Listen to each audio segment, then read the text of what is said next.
मेरा जीवन मेरा जीवन मेरा जीवन तेरा यीशु, मेरा जीवन मेरा जीवन मेरा जीवन तेरा यीशु।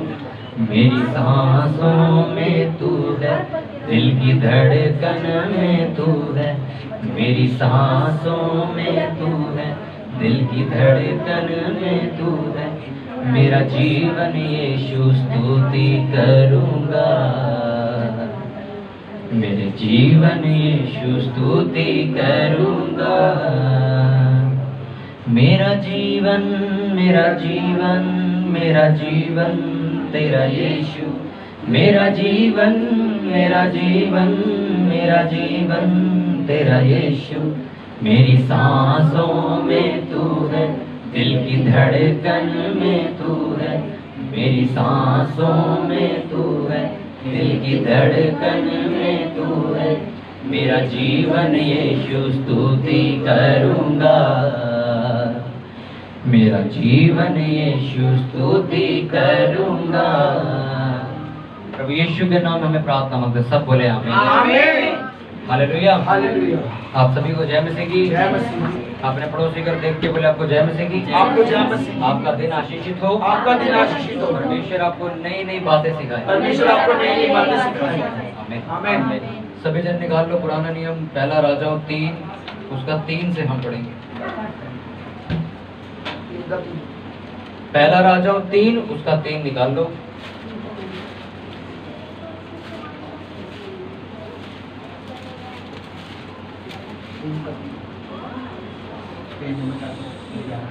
और नीति वचन 18 उसका 16 निकाल लेंगे हम सब। पहला राजाओं 3 उसका 3, नीति वचन 18 उसका 16 वर्ष हम पढ़ेंगे। अपने आस पड़ोस वालों की मदद करो फटाफट, अंदर बाहर वाले जिनका निकल गया अपने आसपास देखो, जिनका नहीं निकला। 16 नीति वचन 18 उसका 16, पहला राजा 3 उसका 3 हम पढ़ेंगे।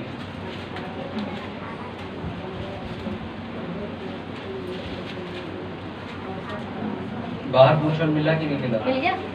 हो गया।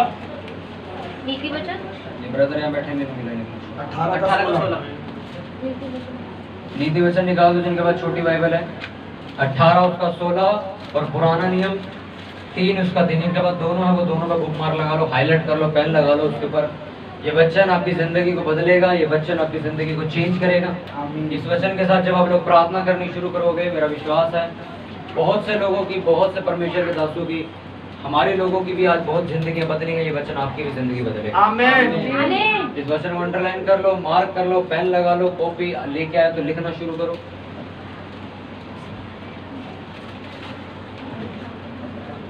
क्योंकि इंसान की बहुत अच्छी एक आदत है कि वो भूल बहुत जल्दी जाता है। इसलिए मैं कहता हूँ अंडरलाइन करो, उस पर मार्क करो, उसको एक नोटबुक में लिखो। ये मेरा प्रेयर पॉइंट है आज के बाद, इस वचन से मैं प्रेयर करूंगा इस चीज के लिए।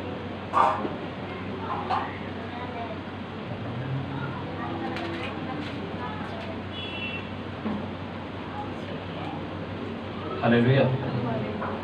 निकालिए सभी लोगों ने, मैं इस वचन को पढ़ूंगा।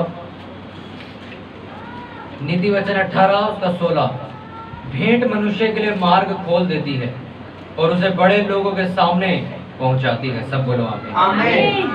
पहला राजा उसका 3 उसका 3, सुलेमान यहोवा से प्रेम रखता था और अपने पिता दाऊद की विधियों पर चलता था।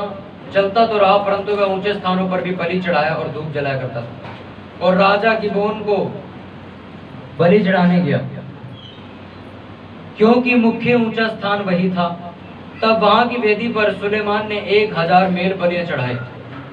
गिबोन में यहोवा ने रात को सपने के द्वारा सुलेमान को दर्शन देकर कहा, जो कुछ तू चाहे कि मैं तुझे दूं वह मांग। सब बोलो आमीन आमीन। हम सब जन इसको एक साथ पढ़ेंगे। सुलेमान यहोवा से प्रेम रखता था और अपने पिता दाऊद की विधियों पर चलता तो रहा, परंतु वह ऊंचे स्थानों पर भी बलि चढ़ाया और धूप जलाया करता था। और राजा गिबोन को बलि चढ़ाने गया, क्योंकि मुख्य ऊंचा स्थान नहीं था। तब वहां की वेदी पर सुलेमान ने 1000 भेड़ बलियां चढ़ाई। गिबोन में यहोवा ने रात को स्वप्न के द्वारा सुलेमान को दर्शन देकर कहा, जो कुछ तू चाहे कि मैं तुझे दूंगा, मांग। नीति वचन 18 उसका 16 हम सब एक साथ पढ़ेंगे। भेंट मनुष्य के लिए मार्ग खोल देती है और उसे बड़े लोगों के सामने पहुंचाती है। सब बोलो आमीन। आमीन। हालेलुया। सब जन अपनी बाइबल बंद कर दो और अपने पड़ोसी को बोलो, ध्यान से सुन, क्योंकि सुनने से विश्वास पैदा होता है। बोलो अपने पड़ोसी को, ध्यान से सुन, सुनने से विश्वास पैदा होता है। बोलो ध्यान से सुन, ध्यान से सुन, सुनने से विश्वास पैदा होता है। सुनने से विश्वास पैदा होता है। आमीन। आमीन। हालेलुया। हमारी वो सीरीज जिसके अंदर मैंने बताया कि 5 ऐसी चीजें जो मसीह जीवन में आपको कामयाब बनाएंगी। पहली कौन सी है? ये कामयाब होंगे। प्रार्थना करना। दूसरी कौन सी है? रोज वचन पढ़ना। अगर आपको कागज देख के बोलने की जरूरत पड़ रही तो मतलब आपको पता ही नहीं चला अभी तक, आप मतलब करते नहीं हो फिर। हालेलुया। विधियों को ना फॉलो करना, रूल रेगुलेशन को ना फॉलो करना, फिर रोते हुए पास्टर से प्रेयर कराना, ये परमेश्वर के सम्मुख एक मजाक है और एक ड्रामा है। हालेलुया। 5वीं ऐसी चीज बताओ जिससे आप कामयाब हो सकते हो। चलो, हर संडे चर्च। और किसी का जवाब नहीं आया? हालेलुया। आपको समझ आ रहा अब आप क्यों कामयाब नहीं हुए? हाँ के ना? इस चर्च में जब आप आओगे ना, मैं आपको सच बता रहा हूँ, मैं आपको खुद महसूस करवा दूंगा आप कामयाब हुए क्यों नहीं। यहाँ पे मैं आपको ताना नहीं मारूंगा, मैं आपको खुद महसूस कराऊंगा कि आप क्या कर रहे हैं। आप कहीं भी जाओ ना तो लोग ताने मार देते या कोई पिंच ऐसी बात करते तो ये कहते कि हमारा समझाने का तरीका है, पर मेरा समझाने का तरीका ये है कि मैं आपका ईमान आपके सामने रख दूंगा और आप खुद शर्मिंदा हो जाओगे। मेरे को बोलने की जरूरत नहीं पड़ेगी। मसीह जीवन में कामयाब होने की 5 चीजें। रोज शोर के साथ बोलने वाले लोगों को मैं देख रहा हूँ। दूसरा, रोज। तीसरा, चौथा, पांचवा,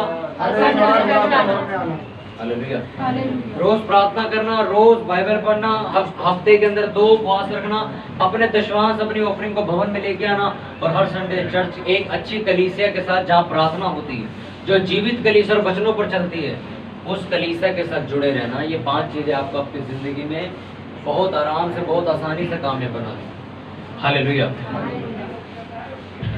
मैंने आपको समझाया आपको रोज प्रार्थना करना चाहिए, रोज आपको बाइबल पढ़ना चाहिए। मैंने आपको समझाया हर हफ्ते में 2 आपके उपवास जरूर होने चाहिए। कितने लोग 2 उपवास तो रखते हैं हफ्ते में? जो लोग 2 उपवास करते हैं हफ्ते के अंदर, जो नहीं करते मैं आपसे कहना चाहूँगा कृपया करके उपवास करें। उपवास के अंदर जब आप जाते हो तो आपकी आत्मा की उन्नति होती है, आप परमेश्वर के नजदीक चले जाते हो, आपकी बातों की ट्यूनिंग हो जाती है। उपवास जो लोग रखते हैं उनकी कान की जो आवाज़ होती है वो ट्यूनिंग होती है। जो चीज़ें परमेश्वर की जो आवाज़ है, जो गाइडेंस है, जो आपको सुनाई नहीं दे रही, जब आप उपवास रखोगे तो आपका शरीर मर जाएगा और आपकी आत्मा बढ़ने लगेगी।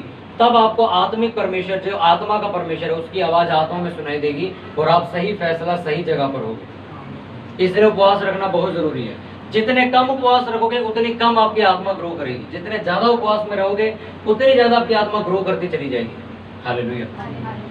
अपने पड़ोसी को बोलो, अपना बीज, अपना दशांश, अपनी भेंट भवन में ले आ, क्योंकि यही वचन है। आमीन।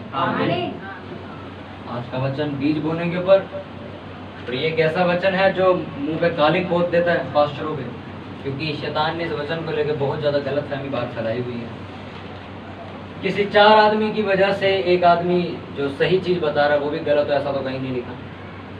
मैं मानता हूँ कि ये प्रचार ऐसा है कि इस प्रचार को लोगों ने अपने फायदे के लिए दिया है, चर्चों में अगर दिया गया तो, पर किसी ने भी इस वचन को वचन के तौर पे नहीं समझाया।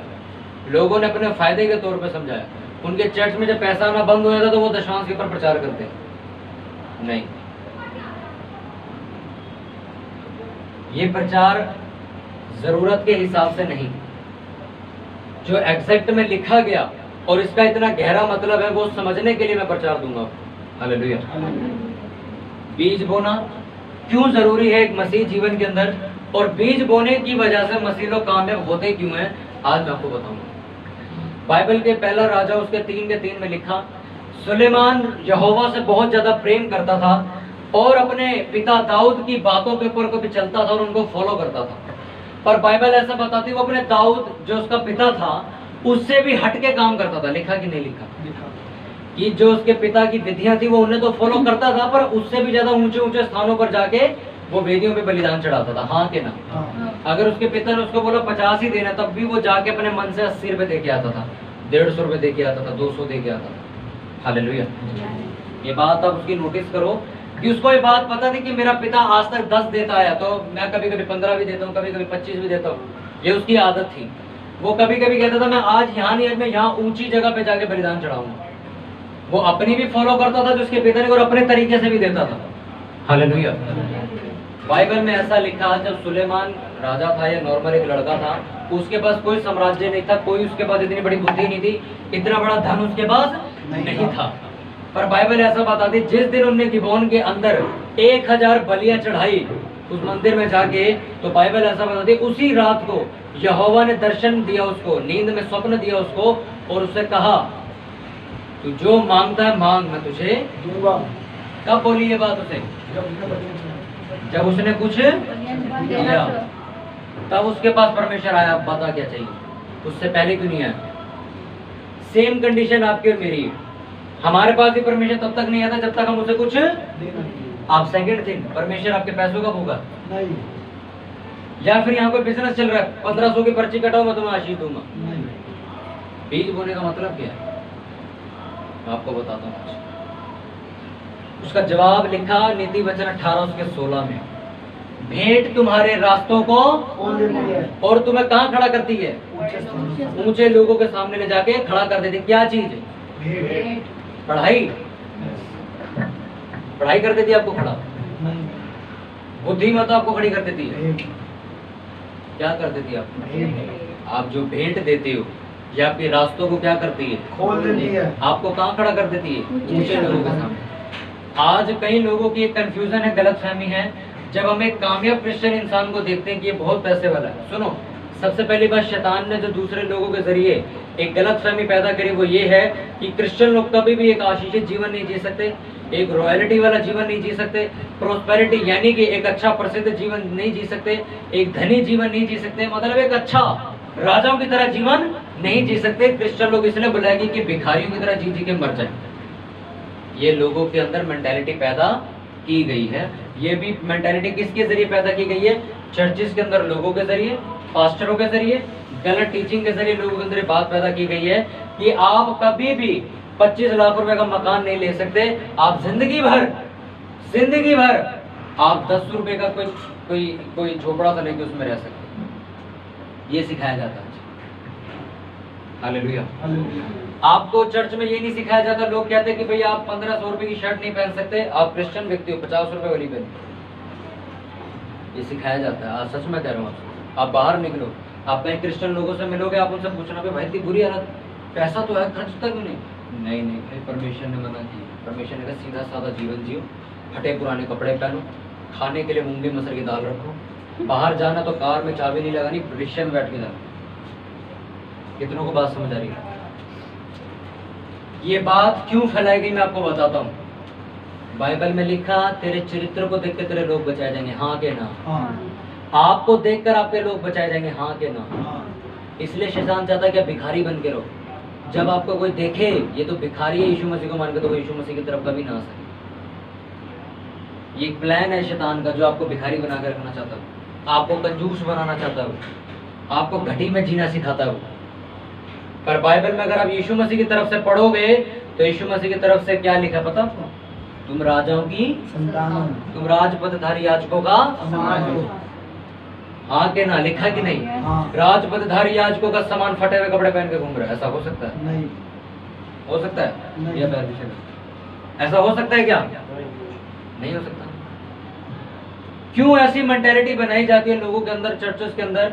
बीज को लेकर दशवांश का जब प्रचार आता तो लोगों को समझाया जाता है कि आप एक सीधा जिंदगी जियो, आपको कोई भी फैशनेबल जिंदगी जीने की जरूरत नहीं है, आपको कोई भी अच्छी जिंदगी जीने की जरूरत नहीं है, आपको पैसा खर्चने की कोई जरूरत नहीं है, आप सब कुछ छोड़ दो, आप सब कुछ छोड़ छाड़ के एक जंगल में जाके रहने लगे। हालेलुया। मैं आपसे एक बात बताता हूँ, एक सिंपल सा एग्जांपल है। सभी मेरी तरफ देखो, ये कौन है बाहर बाइबल पढ़ रहे हो? आपको कहा नहीं मैंने बाइबल बंद करने की? क्या दिमाग पाया आप लोगों ने? सर्मन चल रहा, बाइबल पढ़ रहे हो बैठ। हालेलुया। हालेलुया। अपने ऊपर हाथ रखो, बोलो हर वो शैतान जो मुझे मूर्ख बनाना चाहता है, मुझे छोड़कर चला जाए। मुझे छोड़कर चले जाए। ये बहन आपको मूर्ख बनाना चाहता है, आपको पता बेवकूफ वाली हरकतें करा रहा है। उस सरमन ना सुन, बाइबल पढ़। बताओ, सरमन चल रहा, बाइबल पढ़ रहा। हालेलुया। आपके आस पड़ोस वाले कोई है नहीं आपको समझाने वाले, या फिर वो आके बंद कर लेते? अपने आस पड़ोस में अगर आप देखो कोई ऐसी मूर्खता कर रहा है तो उसे डांट दिया करो, भाई सरमन चल रहा है, वहां ध्यान दो। हालेलुया। जब बीज बोने का, दशांश देने का वचन आया तो क्या हुआ? शैतान ने लोगों के अंदर एक गलत फहमी पैदा कर दी। क्या कि आप लोग क्या ना करो, एक अच्छी जिंदगी ना जियो। दशांश का अगर वचन आ रहा तो पास्टर अपने लिए पैसा मांग रहा होगा। एक मसीह जीवन के अंदर जब तक आप बीज बोने वाला जीवन नहीं जीते, आप कभी भी कामयाबी पे नहीं पहुंच सकते, क्योंकि बाइबल इस बात की गवाही देती है नीति वचन 18 के 16 के अंदर की भेंट तुम्हारे रास्तों को और तुम्हें ऊंचे और बड़े लोगों के सामने, यानी कि कामयाबी तब आती जब आप बोना शुरू करते हो। आप अपनी जेब से निकाल के किसी की मदद करना शुरू करते हो। आप अपनी जेब से अपनी कमाई का 10वां हिस्सा निकाल के परमेश्वर का हक देना शुरू करते हो। 10वां अंश देना कोई भीख, कोई दान नहीं है, ये हक है। आप कोई एहसान नहीं करते हो परमेश्वर पे, देखिए ये उसका ही हक है। अगर नहीं दोगे तो आप चोर कहलाओगे। हालेलुया। एक इंसान जब उसको समझाया जाता है वचन के बारे में, उसे क्या बोल दिया जाता है? तूने गरीबी वाली जिंदगी जीनी, तुम मसीह लोगो, तुम सादा जीवन जियोगे, तुम ये नहीं कर सकते, तुम वो नहीं कर सकते। मैं आपको एक बात बताता हूँ, मैं जब अन्य जाति में था, एग्जाम्पल के तौर पे आपको समझाता हूँ। एक बार जब मैं प्रभु यीशु मसीह को नहीं जानता, मैं अन्य जाति में था, मैं 1000 रुपए के कपड़े पहनता। मैं मसीह में आया तो मसीह में लोगों ने बोला आप एक मसीह आदमी हो, आप 1000 रुपए के कपड़े नहीं पहन सकते, 100 रुपए के पहन। तो यार इससे अच्छा तो मैं वही ठीक था। फिर आपकी बाइबल में लिखा कि जब तक मैं मसीह के पास नहीं आया मैं गुलाम था, मैं पाप का गुलाम था, मैं अंधकार का गुलाम था। और अब जब तुम्हें मसीह ने अपनी बुलाहट में बुला ले तो तुम राजा की संतान ठहरे। लिखा कि नहीं लिखा? तो यार जब मैं गुलाम था तो मैं 1000 रुपए के कपड़े पहन रहा था, अब राजा की संतान हो तो तुम कह रहे हो 100 रुपए के कपड़े पहन, तो इससे अच्छा मैं गुलाम ही ठीक था। फिर समझ आ रहा आपको? ये गलत टीचिंग दी जाती है। एक भैया के साथ मैं खड़ा हुआ, मेरे को कहते, मैंने कहा भैया मैं कपड़े लेने जा रहा हूँ। कहते कपड़े क्यों ले रहे हो? भाई कपड़े ले रहे हैं यार, कपड़े पहनेंगे। कहते नहीं प्रभु के लिए दान दे। तो मैं नंगा घूमूंगा, तो दान भी देना जरूरी, मैं कपड़े भी जरूरी। अब दान और कपड़ों में फर्क समझाया मैंने उसे। मैंने कहा जब मैं दान देने जाऊंगा तो मैं नंगा जाऊंगा, कपड़े पहन के जाऊंगा। तो कपड़े कहाँ से आएंगे? मैंने कपड़े भी लेने जरूरी। अब कपड़े लेने जा रहे, कहते हैं यार पागल हो यार, 1200 रुपए की शर्ट ही शर्ट खरीदो। मैं कहा मैं राजा की संतान हूं, मैं खरीदूंगा। कहते नहीं, एक मसीह आदमी इतना खर्चा करता अच्छा थोड़ा ना लगता है। आप मेंटेलिटी देख रहे हो लोगों की, दिमाग में बात बिठा दी तुमने गरीबी की ने, दिमाग में बिठा दी उन लोगों के जहाँ वो जाते। नहीं आप नहीं पहन सकते अच्छे कपड़े। मैं जब को समझाना चाहता हूँ, अभी तक मैंने शुरू नहीं किया, मैं तो आपको ये बता रहा हूँ कि आज तक आपको बताया कि एक आदमी जाकिर हुसैन को जानते हो ना, वो तबला बजाते हैं और हिंदुस्तान में नाम है, उनसे अच्छा तबला कोई बजाता नहीं। उनके पास एक लड़का आया और पता क्या कहता, मेरे को आप ही से तबला सीखना है। कहता पहले कभी सीखा? कहता हाँ 1 साल से किसी के साथ सीख रहा था। तो उन्होंने बोला ठीक है 3 साल लगेंगे तेरे को। कहता ठीक है मैं सीख लूँगा। दूसरा लड़का आया, कहता मेरे को तबला सीखना। उससे पूछा, कहते कि कभी पहले किसी से सीखा है? कहता आज तक किसी से नहीं सीखा, आप ही से सीखना। कहता ठीक है 6 महीने में सिखा दूँगा। तो लड़का क्या कहता, भाई इसको 3 साल क्यों बोले, मेरे को 6 महीने क्यों बोला? कहता जो तूने आज तक सीखा है पहले 1.5 साल तो उसे खाली करने में लगेगा, फिर मैं अपना सिखाना शुरू करूँगा, इसलिए 3 साल लगेंगे। इसको मैं ही सिखाऊंगा, इसके अंदर कुछ नहीं भरा होगा। इसलिए सरमन देने से पहले मैं आपकी गलतियां खत्म करता हूँ, आपको बताता हूँ कि आपने सीखा क्या और मैंने क्या सीखा आज तक। मैं सच बता रहा हूँ, जब तक मेरे को परमेश्वर का ज्ञान नहीं था, मेरे को भी क्रिश्चियन लोगों ने यही बताया था कि भाई तुम जूते खरीदो, तुम महंगे जूते मत खरीदो। मैं नहीं खरीदता था, मेरे अंदर आदत पड़ गई थी। लोग मेरे को कहते थे भाई गाड़ी खरीद, नहीं मैं गाड़ी नहीं खरीदूंगा, नहीं मैं ये नहीं खरीदूंगा, मैं ये नहीं करूँगा, मैं वो नहीं करूँगा। फिर मैंने सोचा एक दिन बस में बैठ के, मैं गर्मी में मर रहा हूँ वहाँ पे, मैंने कहा यार जब मेरे पे पैसे हैं इतने कि मैं जा सकता हूँ गार्ड में, तो मैं क्यों बस में धक्के खा रहा हूँ। तो परमेश्वर ने कहा वचन निकाल। फिर मेरे को वचन मिला था, मैं राजाओं के संतान याजकों का समाज हूँ। एक राजा बस में चलता अच्छा लगेगा कि गाड़ी में? सीधी सी बात मैं आपसे पूछता, इतनी दिमाग आपके अंदर भी, पर आपको सिखाया क्या गया? आप मसीह हो, आप गरीब जी हो। कहीं नहीं लिखा, परमेश्वर ने लिखा मैं तुझे पूंछ बनाने नहीं, सर बनाने के लिए आया। तुझे नीचा करने के लिए नहीं, तुझे ऊंचा करने के लिए। ऊंचे लोग कौन होते हैं? जो पैसे के धनी होते हैं, इज्जत से धनी होते हैं, रुतबे से धनी होते हैं, नाम से धनी होते हैं, हर चीज से धनी होते हैं। हालेलुया। परमेश्वर ने कहा पैसा कमाना पाप नहीं है, पैसे से प्यार पड़ जाना पाप है। पैसा कमाना पाप नहीं है, अगर आपको पैसे से प्यार हो जाए वो पाप हो जाएगा, क्योंकि फिर आप उसकी सेवा करने लग जाओगे। और फिर ये बात आएगी कि आप दो स्वामियों की सेवा नहीं कर सकते, क्योंकि आपको एक ही की सेवा के लिए बुलाया, प्रभु यीशु मसीह की। आप अपनी जेब में 1 लाख रुपए रख सकते हो, आप अपनी जेब में 1 करोड़ भी रख सकते हो, पर अगर किसी को दान देना पड़ जाए, किसी की मदद करना पड़ जाए, और आप कंजूसी दिखा रहे हो, आप कह रहे हो नहीं यार मेरे को मेरे पैसे से बड़ा प्यार है, आप वहां गलती कर जाओ। क्योंकि आपको परमेश्वर ने पैसा इसलिए दिया कि आपकी जरूरतें पूरी हो और आप अपने भाइयों की जरूरतें पूरी कर सको, उसको छुपाने के लिए नहीं। मैं कई सारे क्रिश्चियन लोगों के घर जाता हूँ, उन लोगों के पास आप बेशुमार पैसा है, पर आज तक मैंने उन्हें 1 रुपया किसी की मदद करते नहीं देखा। वो छुपा के बैठे पैसे, छुपा रखा पैसा, वो पाप है। मेरे पे अगर क्या लिखा है तेरे पे 2 रोटी तो 1 तू खा, 1 दूसरे को दे दे, लिखा कि नहीं लिखा? आपके पास अगर है तो आप देते क्यों नहीं? अब मैं आपको वचन समझाता हूँ। पहला शमूएल 3:3 में लिखा, सुलेमान यहोवा से इतना प्यार करता था कि मैंने दाऊद की बातें तो मानता था, जितना वो कहता था वो तो देता, पर अपनी तरफ से भी एक्स्ट्रा वो बोया करता था। बाइबल ऐसा बताती है जब वो मंदिर जा रहा था तो जाते टाइम उसने 1000 बलियां चढ़ा दी परमेश्वर के लिए। और बाइबल ऐसा बताती है जब उसने चढ़ाई तो बाइबल में लिखा परमेश्वर रात को उसके सपने में आके उससे पूछता है, तूने इतना बड़ा काम किया है, इसलिए जो कुछ तू आज मांगता है मांग, मैं तुझे दूंगा। ये चीजें कब हुई? जब उसने बोया, अपना दशवांश बोया, अपना बीज बोया, अपनी भेंट बोई। हाँ के ना? हाँ। क्योंकि नीति वचन ही सुलेमान ने लिखा, और सुलेमान ने ही ये बात लिखी है, जब तुम भेंट बोते हो, अपना 10वां हिस्सा बोते हो, अपने बीज लेके चर्च में आते हो, तो मैं तुम्हारे रास्तों को खोल देता हूँ।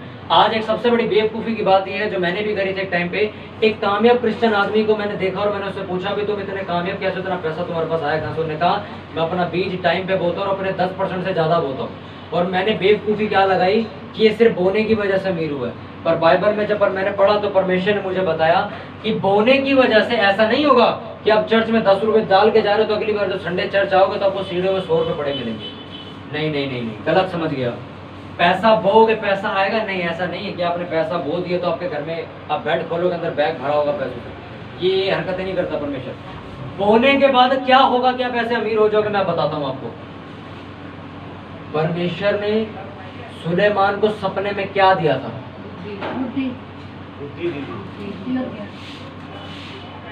समझ आ रहा आपको? चढ़ा के क्या आया था? सपने में क्या मिला उसे? पैसा भी नहीं दिया भाई। ये हमने तो यही सीखा, पैसा वो पैसा मिलेगा। आपको समझ आ रहा है? परमेश्वर आपको बोने के बाद पैसा नहीं देता है, परमेश्वर आपको बोने के बाद बुद्धि देता है कि पैसा कमाना कैसे। लिख लो इस बात को। हालेलुया। परमेश्वर ने सुलेमान को बिजनेस करना सिखाया, उसको राज्य चलाना सिखाया। उसको पता था ये सामान यहाँ के इस देश से खरीद के इस देश में बेचना है, इस देश से ये मछली खरीद के यहाँ बेचनी है, यहाँ से घोड़े खच्चर खरीद के यहाँ पे बेचने। उसको परमेश्वर ने क्या दिया? बुद्धि दी। कि अब तो आपने कई लोगों को कहते सुना होगा, वो कहते हैं कि मैं यार बिजनेस करता हूँ, मेरा बिजनेस नहीं चलता, मेरे पास पैसे तो आते, पैसे मेरे को फलते नहीं है, मैं यहाँ पैसा लगाता हूँ, यहाँ से मेरा बिजनेस नहीं चलता, मैं ये करता हूँ वो नहीं होता, ये करता हूँ वो नहीं होता, मेरे को समझ नहीं आ रहा मैं क्या करूँ। और उसको एक आदमी आके बताता है कि तू ना पैसे अपने जो दशवांश है वो बोना शुरू कर।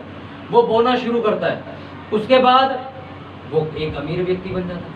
अब हम जैसे लोग पता क्या सोचते हैं, इन्हें पैसे बोए, इसके घर में 1 करोड़ रुपए इसको मिल गए होंगे। नहीं नहीं नहीं, आप उसकी टेस्टिमनी सुनो पहले। सब जन मेरी ओर ध्यान दो पहले। जब वचन चल रहा हो तो दूसरी जगह ध्यान दोगे, भूल जाओगे। ध्यान से सुनो, उसने क्या बोला? मेरा बिजनेस में स्टार्ट करता हूँ, बर्बाद होता, पैसा मैं यहाँ रखता हूँ, मेरा वेस्ट होता, पैसा मैं सेव करता हूँ, ये दवाई में चलाता है, मेरे साथ हो क्या रही है?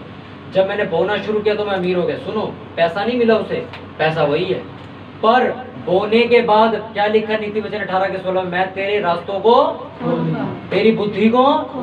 अब परमेश्वर उसे समझाएगा, यहाँ पैसा नहीं, यहाँ लगा, यहाँ लगाने के बाद तेरे पे पैसा आएगा तो अमीर होगा। समझ आ रहा आपको? परमेश्वर आपके बोने के बाद आपको पैसा रिफंड नहीं करता है, आपको बुद्धि देता है कि अब तुझे पैसा लगाना का मैं बताता हूं। सुलेमान ने जब 1000 बलियां चढ़ाई परमेश्वर के आगे तो उसको वापस 2000 बलियां नहीं मिली, 2000 भैंस मिल गई थी क्या उसको? नहीं। जो उसने बकरियां या मुर्गे जो भी काट के चढ़ाए उस टाइम पे, उन्हें 1000 चढ़ाए थे। मैं आपसे पूछता हूँ 1000 चढ़ाए तो क्या उसको 3000 मिल गए थे? नहीं। उसे क्या मिला था? बुद्धि। उसको परमेश्वर ने बिजनेस करना सिखाया और वो सबसे ज्यादा अमीर होगा, और आज तक उसके इतना कोई अमीर नहीं है। जितना बड़ा बीज आप देते हो उतनी बड़ी बुद्धि आपकी परमेश्वर खोल देता है कि आपको इतना पैसा यहाँ मत लगा। बार बार आदमी अब जूतों पे पैसा लगा, जूतों पे पैसा लगा है, बार बार पैसा वेस्ट हो रहा है। जब आपने दशमांश निकाल के बोना शुरू किया परमेश्वर का, जूतों पे नहीं कपड़ों पे पैसा लगा, कपड़ों पे लगाते आप कामयाब हो। समझ आ रहा आपको? जब आप बीज बोते हो, मेरा समझाने का मतलब ये है, आज के सरमन का मतलब ये है, बीज बोना आपको धनी बनाता है आपकी बुद्धि खोलने के बाद। परमेश्वर आपके बीजों को लेने के बाद आपकी बुद्धि खोलता, आपको बैग भर के पैसे नहीं देता, आपको पैसे कैसे कमाने ये बताता। हालेलुया। कितनों को मेरी बात समझ आ रही है? 10वां अंश देना, बीज बोना। सेकंड थिंग, आप जब बोते हो तो आपकी बुद्धि खोली जाती है, आपकी समझ खुलती है कि सुनो, मैं आपको अपनी गवाही देता हूँ। मेरे को एक बंदे ने बोला, भाई मैंने कहा मेरी चर्च में ऐसे मेरा फाइनेंस का भी सेट ही रहा। उसने मेरे को बोला आप चर्च का भी दशमांश दिया, तो मैंने देना शुरू कर दिया, देता रहा। तो परमेश्वर मेरे को लौटाया नहीं, वो परमेश्वर मेरे को बुद्धि दी। पता क्या बोला? अब तू, मैं तेरे को वचन दे रहा हूँ, इस वचन के साथ प्रेयर करियो, और जितना बड़ा अमाउंट तू मांग रहा है ना उसी हिसाब से तू बो बहुत कम रहा है, इसलिए तू बोना भी ज्यादा शुरू कर दे। तो मुझे बुद्धि मिली, समझ मिली, मैंने वो चीज चेंज करी, प्रेयर का टॉपिक चेंज किया, वचन दूसरा लगाया, वो समझ आया। उसके बाद मैंने जो बोने का तरीका था वो बदल दिया। उसके बाद मैं कहाँ बो रहा था परमेश्वर ने भी सिखाया, यहाँ नहीं बोना, यहाँ बो। बीज बोने वाला बीज निकला, कहाँ बो के गया? कुछ पत्थर पे फेंक दी, कुछ झाड़ी में फेंक दी, कुछ जमीन पे फेंक दी। हाँ के ना? फेंके कि नहीं फेंके? अब आप लोग क्या कहते, क्रिश्चियन लोग, मेरा दशमांश है, हम कहीं भी बोए आते हैं जाके। आप पत्थर में बोया, पेड़ उग जाएगा वहाँ? आप वो बीज निकाल के झाड़ी में बोया, उग जाएगा वहाँ? आप तो भैया इस चीज में बिलीव करते हो, बीज बोने से मतलब है हमें, हम कहीं भी बोए हैं। पता है मैं कहीं भी बो रहा था, ये आया, इसको डाल दिया, इसकी चर्च में जाके दे आया। परमेश्वर ने मेरे को कहा मैं तेरे को बताता हूँ कहाँ दे। मैंने वहाँ देना शुरू किया, 3 हफ्ते से मैं वहीं दे रहा था। चौथे हफ्ते जितना मेरे को अमाउंट चाहिए था उससे 10 गुना बढ़ के मेरे पास आ गया। परमेश्वर ने दिया मेरे को पैसा, परमेश्वर ने बुद्धि बताई, बोना था तू आज तक गलत जगह बोला। समझ आया आपको? आधे से ज्यादा लोगों की दिक्कत यह है कि उन्हें बुद्धि नहीं है कि देना कहाँ है। आप एक ऐसी जगह जा रहे हो बोने के लिए जहाँ पे सिर्फ कमाई के लिए चर्च चल रही है, आपका बीज वहां कोई फल नहीं लेके, ना आपकी जिंदगी में कोई फल आए। परमेश्वर ने कहा तू ऐसी जगह बो जहाँ पे मेरा काम किया जा रहा है, जहाँ एक्चुअल में मेरे लोगों को जरूरत है पैसों की, और वो हकीकत में मेरा काम करेंगे। पर आप कहाँ जाते हो? मेरा चाचा भी पास्टर है, पर आपका चाचा बिजनेसमैन है, चर्च वो सिर्फ पैसे के लिए चला रहा है, आप जाके वहीं दे आते क्योंकि वो आपका चाचा है। आप, मैं आपसे सच कहता हूँ, आशीषित होकर दिखाओ। मैंने कहा बीज बोने वाला बीज बोने निकला, कुछ पत्थर पे फेंक के चला गया, कुछ झाड़ी में फेंक के चला गया, कुछ अच्छी जमीन पे फेंक के चला गया। जिन लोगों ने अच्छी जमीन पे बीज फेंका उनके तो पेड़ उग गए, आम लग गए, उन्होंने काटा कूटा मैंगो शेक बना के पी लिया।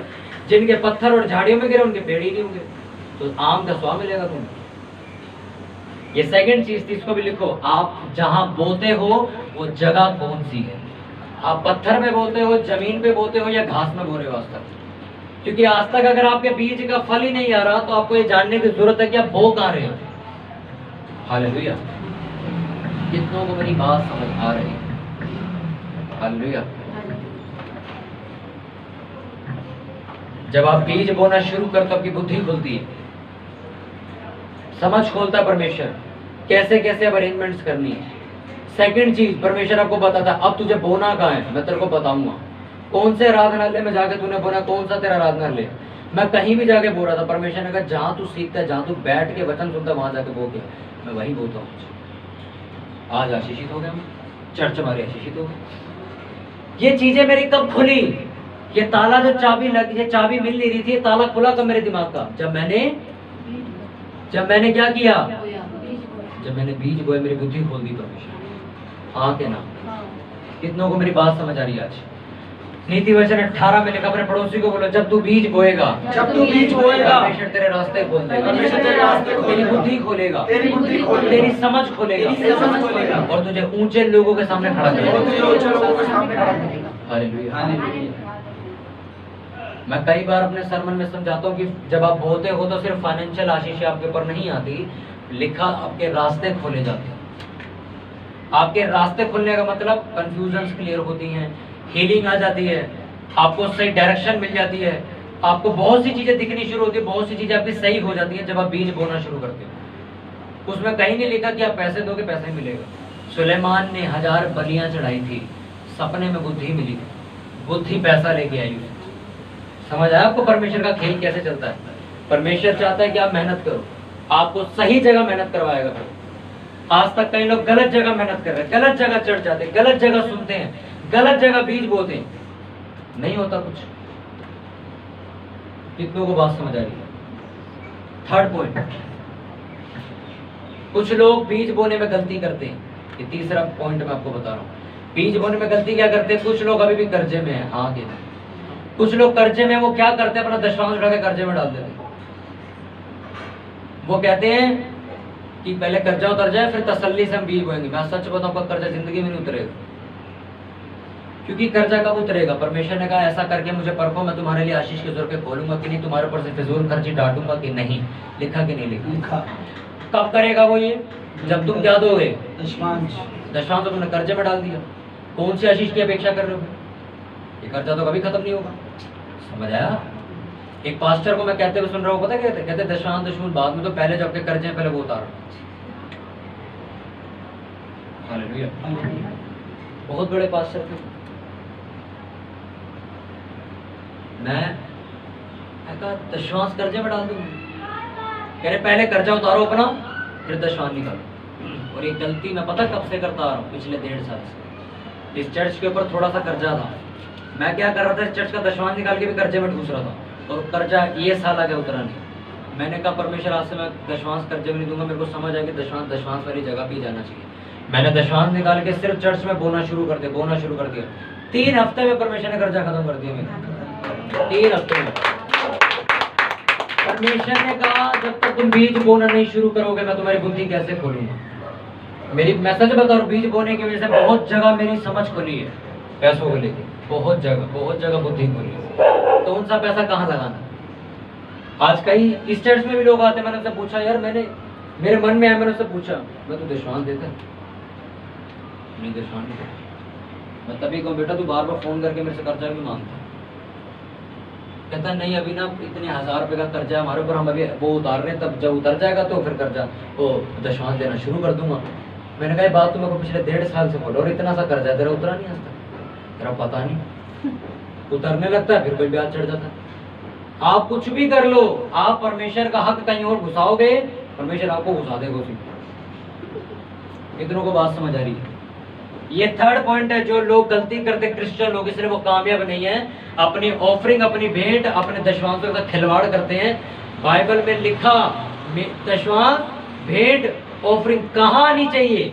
भवन में। जागा नहीं है ब्याज वाले के पास, वो आशीष के दरखे खोलेगा, वो आपको खोल देगा और दे। कितनों को मेरी बात समझ आ रही है? 5 चीजें मसीह जीवन में कामयाब होने के लिए, जिसके लिए अहम हिस्सा बीज बोना है। और मैं सच बताऊं, बीज बोने का जो अर्थ पहले मेरे को ऐसे ही लगता था हल्का फुल्का। सारे पास्टर कहते थे बीज बोया करो, मैं इतना ध्यान नहीं देता था।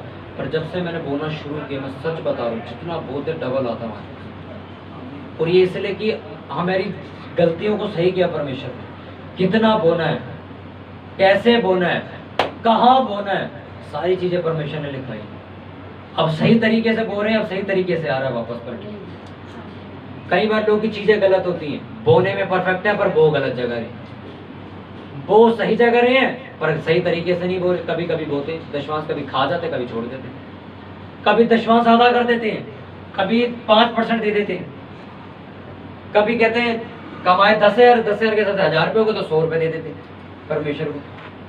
ये फेर बदल जो आप कर रहे हो, आप अपनी जिंदगी से खिलवाड़ कर रहे हो। तो आपकी बुद्धि उतनी देर लगेगी खुलने में।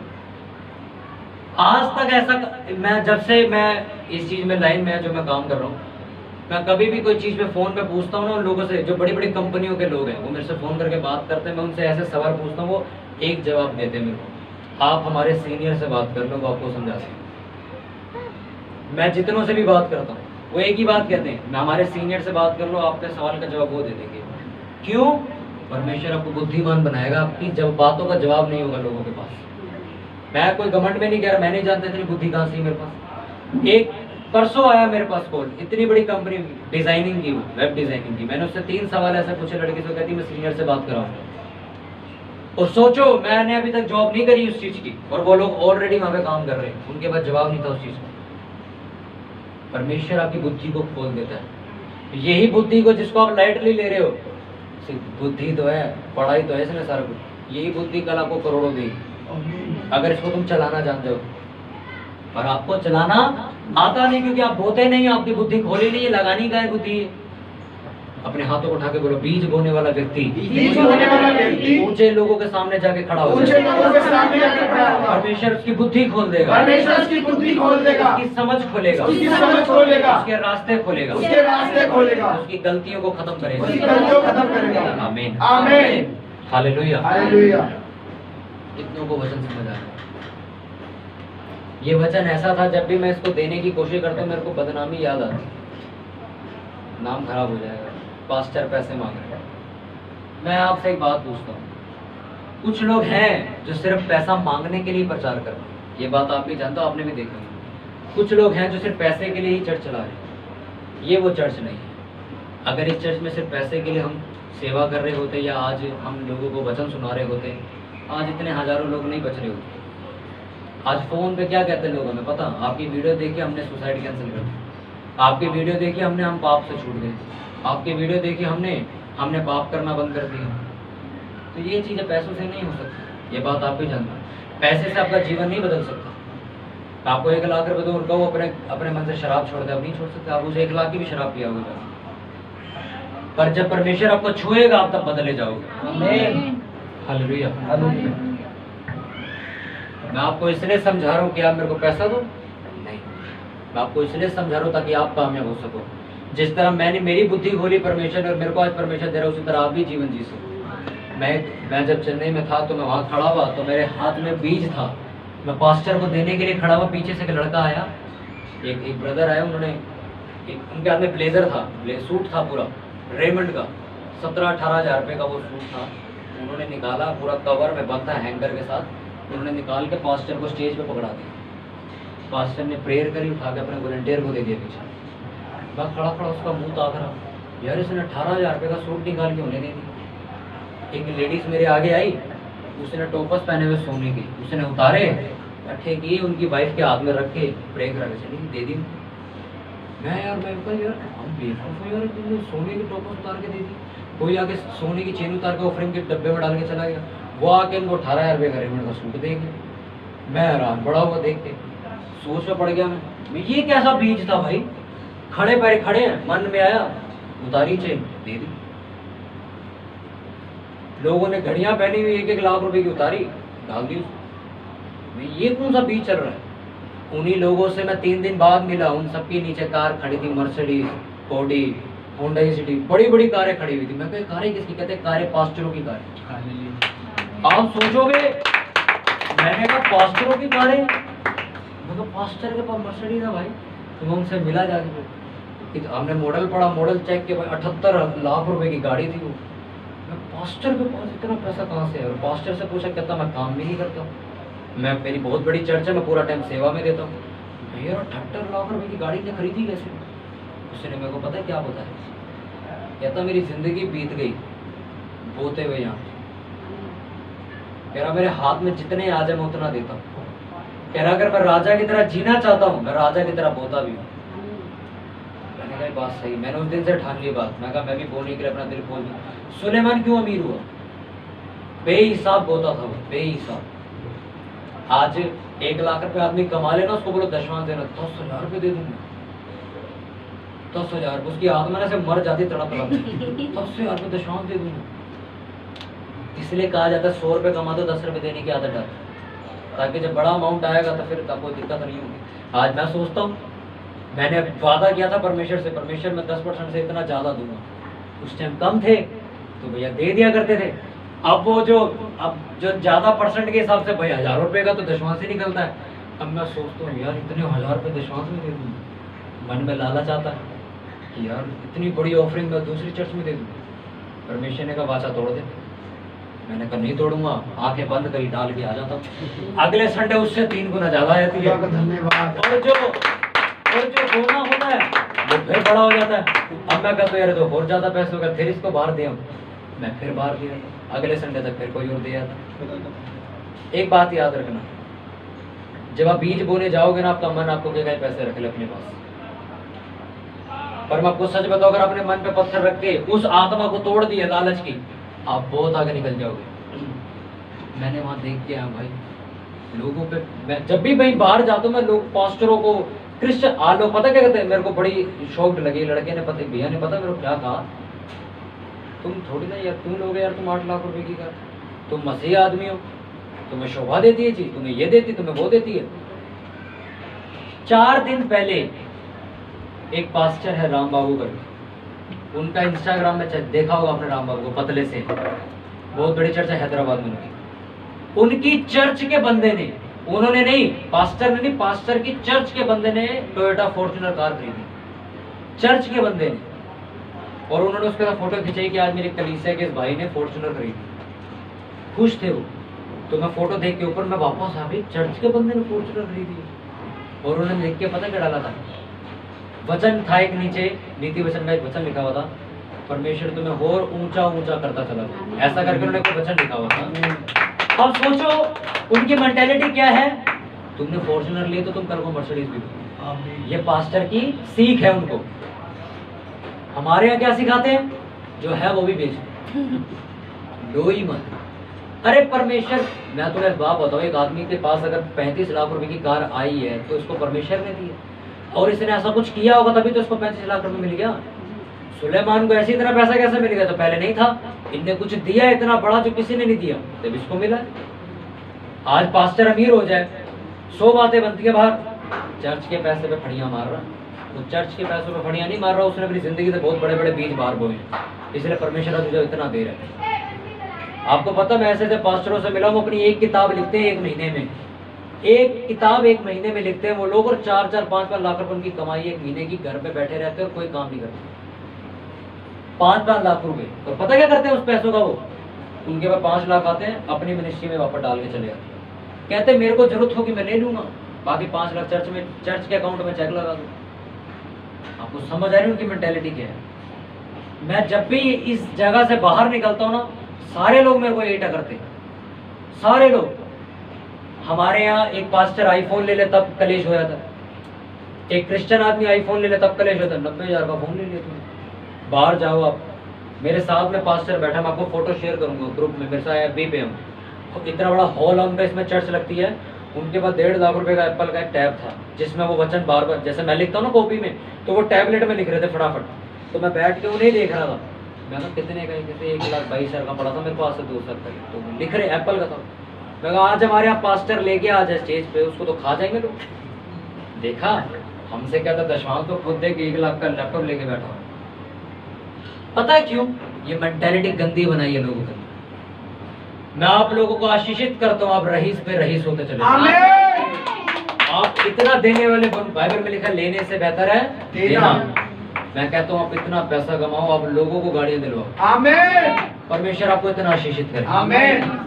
इस चर्च में मैं आपको ये समझाता हूँ, परमेश्वर आपको कंगला होने के लिए नहीं बुलाया, आपको मुंह पे कहता, आपको फटे कपड़े पहनने के लिए नहीं बुलाया, आप जिंदगी भर पजामे टी शर्ट में घूमते रहो ये नहीं बुलाया।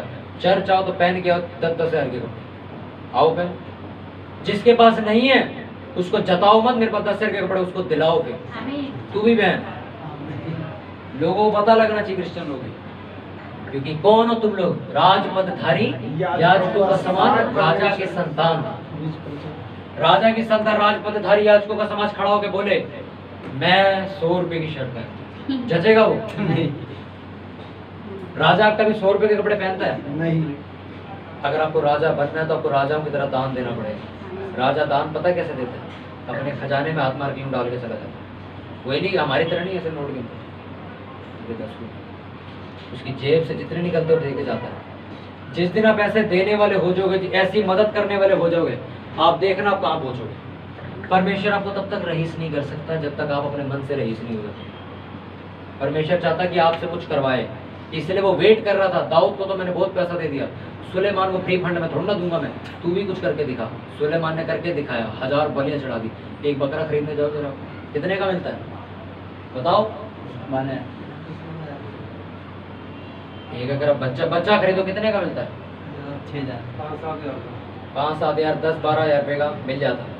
अच्छी जगह से साफ सुथरा और बढ़िया खरीदोगे 10-15 हज़ार का मिल जाएगा। अब सोच लो, उसने 1000 चढ़ा दिए थे, कितना पैसा लुटा दिया परमेश्वर एक झटके में। हुई जिस दिन ऐसा मन खोल दोगे उस दिन देखना तुम कहाँ जाओगे। मेरे साथ बैठे थे बंदे, मैंने उससे पूछा ब्रदर क्या राज आपकी इतनी आप प्रोस्पेरिटी है, यानी कि इतनी रईस भरी जिंदगी का क्या राज है?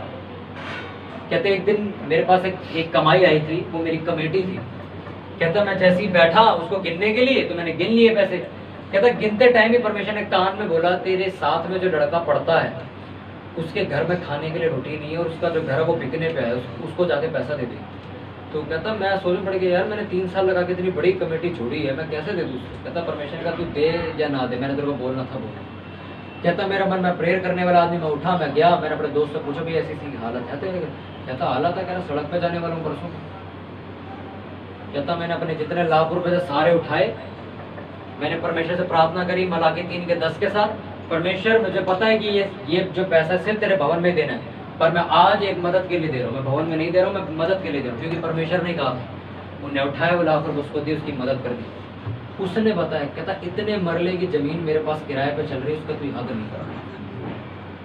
कह रहा वो भी कहाँ से ही पता है? कहता एक आदमी मरा और मुझे वो दान देगी। एक बुढ़ा आदमी था, उसके बच्चे बाहर रहते थे, उसने मेरे नाम लिख दी वो जमीन। कहता उस पूरी जमीन पे खेती होती है और पूरा पैसा मेरा है। सोचो उस बंदे ने किया कुछ नहीं है, उसने वो उठाकर दूसरे को दिया बस।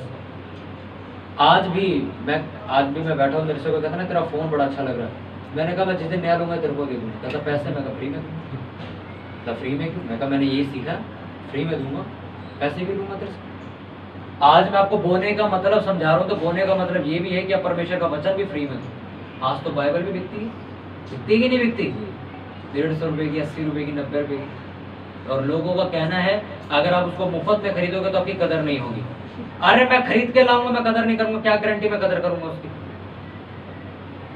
मैंने मुफ्त में ली तो मेरे को कदर नहीं है, मैं खरीद के लाऊंगा मैं तभी कदर नहीं करूंगा। मुझे नहीं पढ़नी तो नहीं पढ़नी। आज भी कई किताबें ऐसी है मेरे घर में जो मैंने खरीदी है, अपने पैसों से खरीदी है, आज भी धूल खा रही, मैंने पढ़ी नहीं आज तक। तो क्या मैं क्या बोलूँ? मैं फ्री में लाता तो नहीं पढ़ता, मैं पैसे दे के लाऊं। चेलों के ऊपर किताब लिखी हुई है, वो जितने भी चेले आज तक बने और बड़ी बड़ी सेवकाई बना के बड़े, इतनी मोटी किताब है वो, ऊपर कट्टे में पड़ी हुई है। मैं 220 रुपए की YMSC से खरीद के लाया था उसे, आज तक नहीं पढ़ी मैंने उसे। अब आप ये बात कैसे कह सकते हो कि जब एक इंसान पैसे दे के कोई चीज खरीदेगा तो उसे वैल्यू होती है? मैं कहता हूँ नहीं होती वैल्यू। आपको जो कहा गया सिर्फ उतना करो, बुद्धि मत चला। ये भी बिजनेस बना दिया लोगों ने, बाइबल भी पैसों की देते हैं। बोना शुरू करो। अगर आपको लग रहा है ये आदमी 170 की दे रहा है और इस आदमी को जरूरत है और इसमें पैसे नहीं है, आप अपने दम पे 170 की खरीदो और उसे फ्री में दे दो, आपका बीज गिना जाए। बोने के, मदद करने के, ब्लेसिंग्स देने के बहुत तरीके हैं। परमेश्वर आपकी बुद्धि जब खोलेगा सब समझ आएगा। समझ आ रहा आपको? Hallelujah, hallelujah. कितने लोग तैयार है आज से अपनी बोने की जिंदगी को सुधारने के लिए? बहुत सी गलतियां हम लोग करते हैं अपने दशमांश देने में, ऑफरिंग देने में, बहुत सी गलतियां करते हैं, पर मेरा विश्वास है आज आपकी वो गलतियां ठीक हुई होंगी। इस वचन के द्वारा परमेश्वर ने आपको बताया होगा कि बीज बोना एक परमेश्वर की जिंदगी का एक हिस्सा है।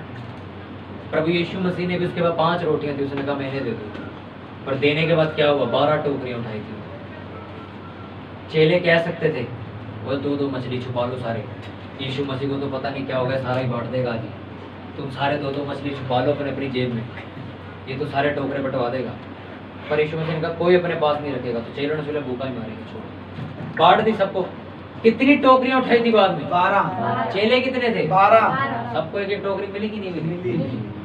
पर क्या कह रहे थे? 2-2 मछली छुपा दो। आपकी सोच छोटी है, हमारी सोच छोटी है, परमेश्वर की सोच छोटी नहीं है। वो कहता है अगर तू मेरी सेवा कर रहा कैसे भूखा मारूंगा तेरे को?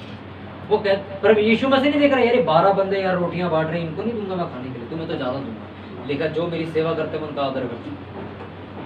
पर आप लोग क्या सोचते? छोटी सोच हमारी, यार मैंने यहाँ दे दी तो मैं ये पैसे कैसे भरूंगा, मेरा कर्जा कौन उतारेगा, मैंने अगर 1000 रुपये निकाल के यहाँ दे दी तो मैं घर कैसे चलाऊंगा, किराया कौन देगा? अरे यार मेरे को बाप बताओ, आपने बोया कहाँ, किसके लिए बोया? उसने लिखा मुझे परख। इतनी बड़ी बात बोल दी ना, मुझे परख के दे, अगर मैं मुकर जाऊं तो मेरे को छोड़ दे। उन्होंने कहा परख दे मेरे को, अब आप परखो, दे दो उसको उठा के, ले परमेश्वर ले, किराया भी ले, मैं तेरे को परखता हूँ तो मुझे देगा, ना मिले तो मैं क्या तो देना बंद कर दे। ये रिस्क मैंने उठाया। आपको पता है रिस्क हर चीज में, कुकर में खाना बनाने में भी रिस्क, फट गया तो, पर जिसको आता वो बना लेता तो रिस्क खत्म हो जाता है, जिसको नहीं आता उसके लिए डर बना रहता है।